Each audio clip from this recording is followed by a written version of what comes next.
Earlier this year, producer Madeline White and I went on a field trip. So we are at Yonge and College in Toronto, just south of Yonge and College. I can hear the subway underneath us. There's like a ton of people walking by. There's cars going by. There's construction up the street here. I walked past a ton of construction on my way here too. It's just a lot going on. It's a busy day in Toronto. And we are on our way to go to a sound bath.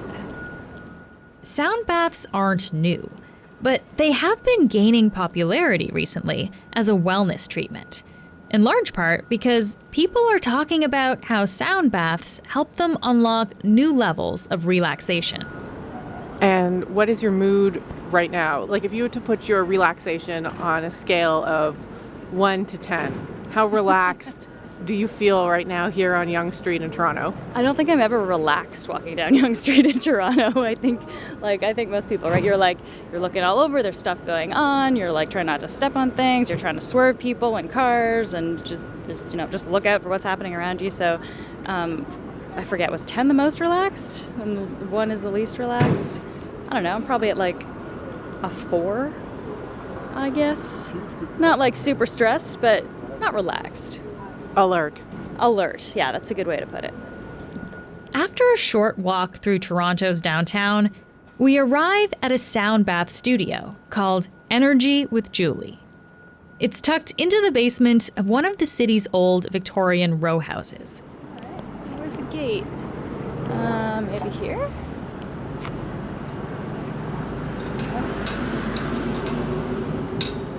Oh, there we go. Julie Cook is the owner of the studio and a sound healing practitioner. Before we begin, I ask her how this is going to work. I use crystal singing alchemy bowls that create a harmonious chord, and I play the bowls to bring my clients to a deep state of relaxation. So to have a sound bath, you would want to have a minimum of 3 sound bowls. 5 is good too, but 7 is excellent. So I have 7 bowls here. The sound of the crystal bowls brings you to a state of your body's resonating in a state of harmony. So to help Julie determine the sequence of sounds she'll produce, you have to set an intention. For me, it was to find some relaxation and peace. With that, I hop onto the massage table, close my eyes, and follow the breathing exercise Julie guides me through. And then, Julie picks up her soft silicone mallets and starts to play the crystal bowls.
There are 6 crystal bowls on the floor, and one that has a long handle.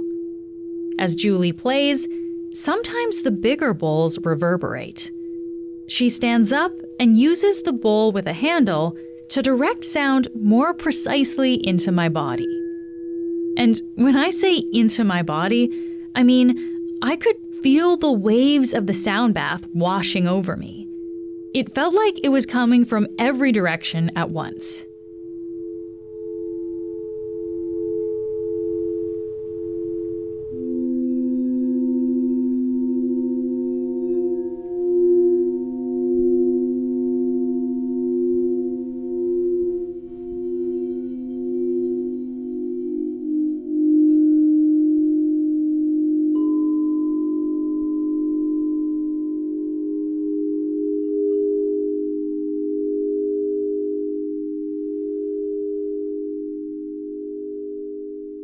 After about 40 minutes, the ringing fades off into silence, and Julie directs my attention back into her studio. Back into your breath. Back into your body.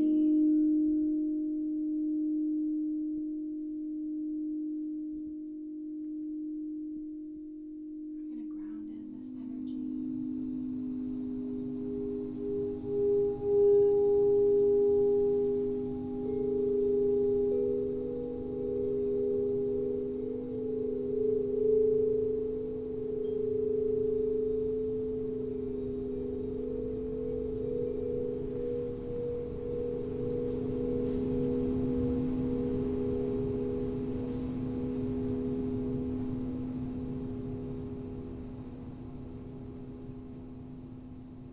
Before long, I'm back on the street with Maddie in the cacophony of the city. So, Menaka, we are back out on the street, as is evidenced by all the traffic noise. After your sound bath, how are you feeling? I feel great. I feel wonderful. That was such a, I don't know.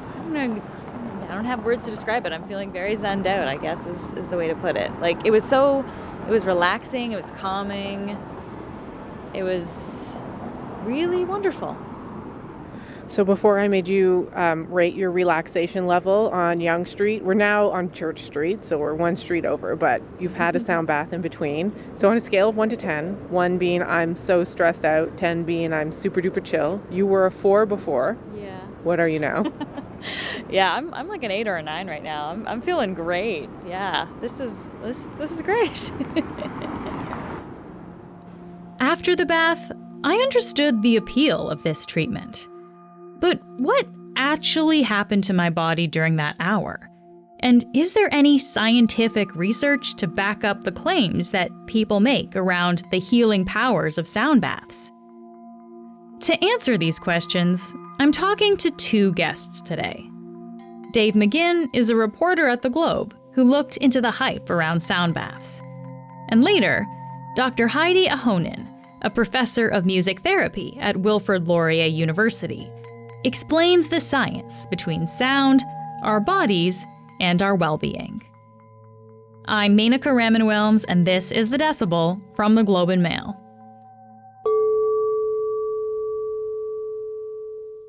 Dave, great to have you here again. Thank you for having me. So I just came back from my sound bath. It was very relaxing, very nice. And I know you've also had the chance to have a couple sound baths. What was your experience like? I walked into my first one very skeptical. I usually am not someone who takes readily to talk of chakras and energy fields. Things like that tend to make me roll my eyes. But, I decided when in Rome, I will join the group that I was doing with. And I absolutely loved it. I do find there's something about marketing against the noise of modern life that makes it a very strong selling point. Right? When you think about car horns honking and your phone always dinging and phones ringing and people yelling, the idea of enjoying these vibrations and sounds that will surround you and soothe you is really compelling. Yeah. It was really like being enveloped in sound. Yes. It's very tangible. People who are advocates of sound baths will tell you there's probably a lot more going on to it than just that. But just the simple fact of having that deep of relaxation for an hour where you're surrounded by what are really incredible sounds, that I think is really driving the popularity of it. So you mentioned that proponents say it gives them more than just an hour of relaxation. What have other people who've done sound baths told you about what they experienced? One woman told me that it made her a better listener because it made her less reactive.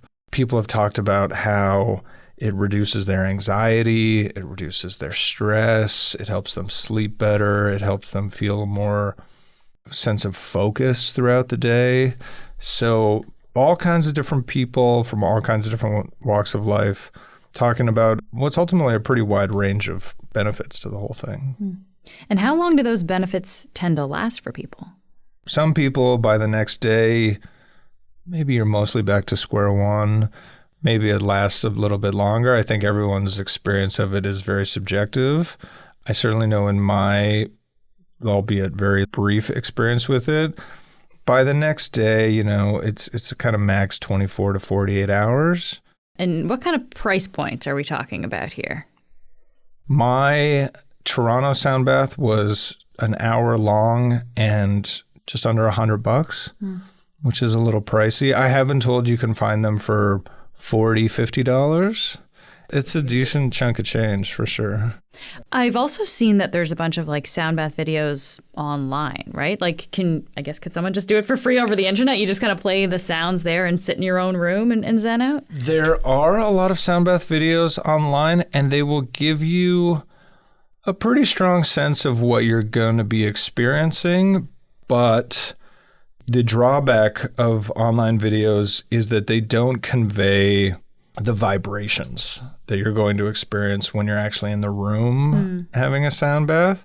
And it's those vibrations that are believed to be really kind of the main ingredient to all the benefits they have. I guess the big question, Dave, is how much science is there here to back up some of the claims around this service? Because we're talking about, general relaxation and stuff, but there are a lot of claims to what this could potentially do for you. Oh, yeah, for sure.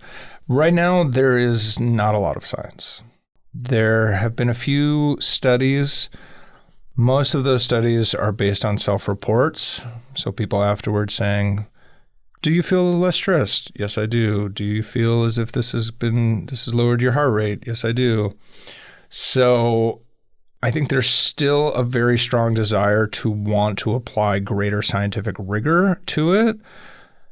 But at the same time, there's a lot of challenges in terms of just how you do that, in terms of how do we actually get good measurements? How do we distinguish between what's actually causing what here, right? Is it the darkness? Is it your affinity to the sounds? Is it the person who's doing it? I think there's just a lot of variables that make it harder to study, but there certainly is a lot of interest in understanding what's happening. Dave, great to have you here. Thanks so much for doing this. Thank you so much. Always a pleasure. While there hasn't been a lot of science around sound baths, there is a lot of research around the effect of sound on the body and music therapy.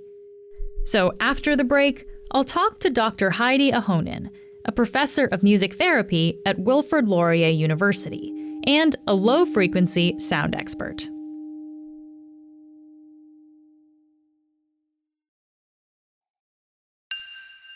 Dr. Ahonen, thank you so much for being here today.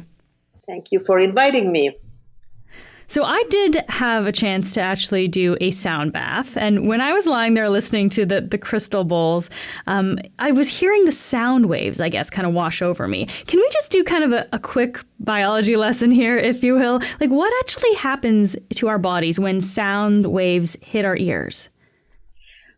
Sound is vibration. So I think that's what explains the waves. And because sound is a vibration, it's almost like transmits like an acoustic wave through our body. That's why we don't only hear the sound, we can also feel it. For example, if somebody is playing an instrument, like for example, if they're playing a guitar, it vibrates and you can actually hold your hand on the guitar and you can feel the vibration. And it means that this vibration is disturbing the surrounding air particles. And then these vibrations, they travel as waves and they reach our ears. And then they cause our ear drums to vibrate as well. I think it's interesting that it's called ear drum. When you think about drum and the top of the drum and you play, you actually feel the vibration. And that's exactly what happens. In the inner ear, there's actually this tiny little organ that looks like snail, and it's called cochlea. It's filled with fluid, and it begins to move in response to these vibrations. When the fluid moves there in that area of the ear, there's 25,000 nerve endings that are also moving. So, and then these nerve endings, they transform these vibrations into the electrical impulses and they travel to the brain, basically. Then, of course, because most of our body is liquid and there's all kinds of matters there, the acoustic sound waves also travel through the body and they interact with anything there, like muscle cells, for example. And some low frequency sound waves can be felt in our soft body tissues, like a massage. So what does the research say about how sound baths and even music therapies more broadly, about how they can affect our bodies, like in terms of relaxation and other therapeutic effects? If, for example, the goal of the therapeutic intervention is relaxation, it's very important to understand what happens on hormonal level. Like, for example, there's lots of studies about adrenaline and cortisol. Both of them are stress hormones, and lots of studies prove how the levels of cortisol and stress-related symptoms basically drop after listening to relaxing music. Of course, then if the cortisol in our body decreases, then maybe the sensation of pain decreases and the anxiety decreases. But then there's other things like endorphins and oxytocin and dopamine. Those are all these good hormones that make us feel relaxed or enjoyment, and they give us this sense of trust. It would explain why sometimes we start to cry when we are sitting in a concert hall or we are listening to our music. And I would say that during the sound path as well. I guess I wonder how we know these things, Heidi. How do researchers measure something like the effect that sound has on a person's ability to release tension, for example? You could study the heartbeat, and the blood pressure, and then the amount of cortisol in the body. Then we can do kinesthetic relaxation tests on muscles. Basically, what EEG does, it evaluates the electrical activity in our brain, and then it records the brain waves that we have in that moment. So then different brain waves take place at different times.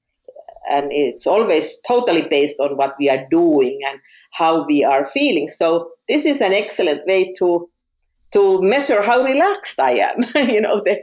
The EEG right away it will tell that, this kind of brain wave, this person is under extreme anxiety and tension, highly alert, or they are extremely, extremely relaxed, which is like the delta wave would be the one that we are sleeping, in deep states of sleep. But then some other waves, like theta waves, for example, they are activated when we are maybe lightly sleeping, but interestingly also when we are daydreaming, when we are in a deep relaxed state while we are awake. I could imagine that during the sound path, some of the people would go into that state. And I know that during some music therapy listening, I've experienced it myself, and I think many of my clients have experienced that. And sorry, these are basically waves like inside your brain then, right? These are what you see inside your brain when you're in these states. Exactly. And which is interesting, the waves are everywhere. It's all about waves, Sound is wave and brain waves, and it's just waves. So this is some of the benefits, the potential benefits then, Heidi, of this. I wonder, though, about the other side. Are there possible drawbacks to maybe using sound in a therapeutic way like this? Music can be very powerful. It has lots of healing impacts, but at the same time, we can also do harm with music. If we think about that music retrieves memories and emotions, it can also retrieve trauma memories. If it happens at the therapy situation, it's very important that the therapist knows what to do, how to help the person now to work through these memories and emotions. And sound path or music listening, sometimes this may find really fascinating for people, but I think it's really important to also say that none of these treatments should ever replace any medical treatments or medications somebody's taking, that, and I think that's very important. Sometimes people get really excited. They have this great feeling and relaxation, and they may feel that, oh, I don't really need to take this medication anymore because I feel better. But no, that's not the case. You always have to consult your doctor first. And I don't think it's a bad idea to ask doctors referral to participate, things like sound baths or music therapy, especially if you have psychiatric disorders or anything like that, because music and sound may actually trigger something that may be surprising. So it's always good to keep your doctor aware. Heidi, thank you so much for taking the time to be here today. Yes, thank you. Thank you for inviting. It's always nice somebody's interested in low frequency studies.